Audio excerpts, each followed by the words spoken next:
Christelle, bonjour. Bonjour Damien. Bonjour Damien. Isabelle, suite au récent épisode de bœuf avarié en provenance de Pologne, vous vous êtes dit on va profiter de l'actualité du Salon de l'Agriculture pour faire un point sur la sécurité alimentaire de la viande qu'on mange ici, chez nous, en France. Isabelle. Oui, parce qu'on s'est dit quand même que cet épisode avait terni l'image de la viande. Il s'agit quand même de 800 kilos qui se sont infiltrés en France de viande dite avariée.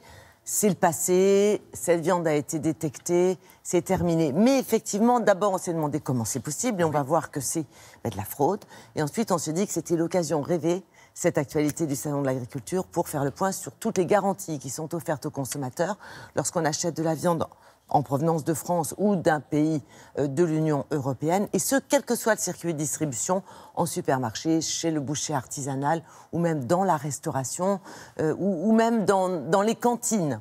Donc, on a fait plusieurs choses. D'abord, on a rencontré un éleveur qui nous parle de son engagement. Ensuite, on est allé voir la filière française, c'est-à-dire l'interprofession du bétail et de la viande, qui nous explique la valeur, la nature, la signification du logo Viande de France. Et puis on a rencontré le ministère de l'Agriculture, la Direction générale de l'alimentation, qui nous parle cette fois-ci de la réglementation européenne et de tous les contrôles sanitaires qui sont effectués. Donc c'est parti au Salon de l'Agriculture, avec d'abord, première rencontre, un éleveur et hirondelle. Qui est hirondelle? Réponse en images.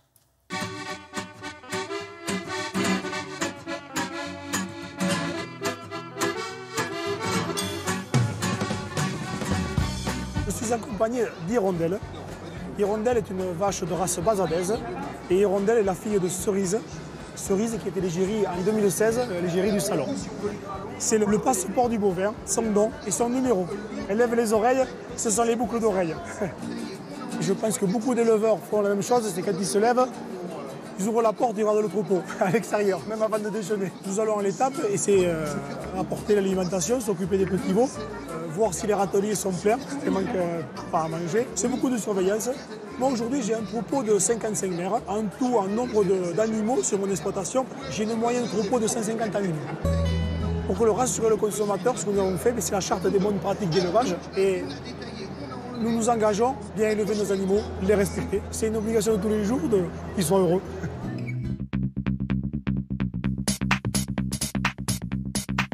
Lorsque le consommateur voit ce logo, viande bovine française, c'est un animal qui est né en France, qui a été élevé en France, abattu en France, et lorsque c'est un plat qui est à base de viande, transformé en France.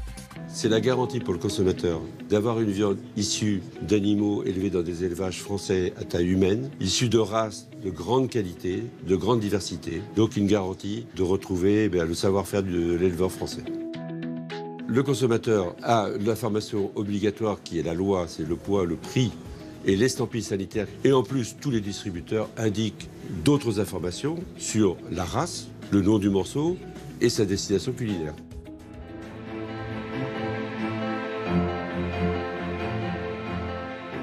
Tous les animaux qui sont abattus pour produire de la viande, en France ou en Europe, vont être inspectés par les services vétérinaires officiels.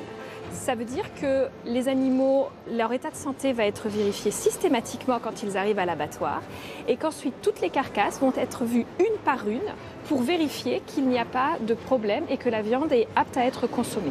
L'épisode récent de fraude en Pologne a eu lieu en l'absence des services vétérinaires.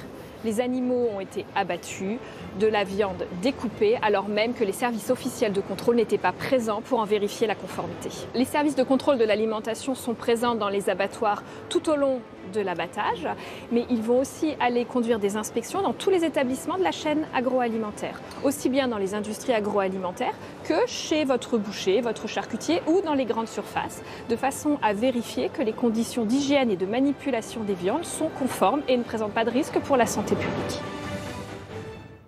Isabelle, il y a donc des garanties, il y a des garde-fous.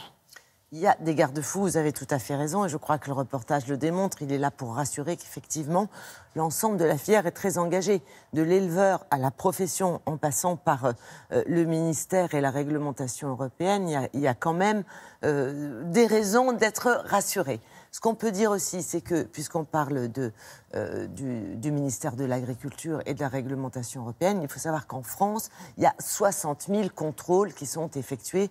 Il y a 400 000 établissements quand même, hein, de transformation, de distribution, de restauration. 60 000 contrôles sont effectués chaque année. Et les résultats de ces contrôles sont publiés et ils sont accessibles au grand public sur le site qui s'affiche, c'est-à-dire alim-confiance.gouv.fr. Chaque établissement contrôlé, vous pouvez le retrouver sur ce site. Ça aussi, c'est rassurant. Merci beaucoup, Isabelle.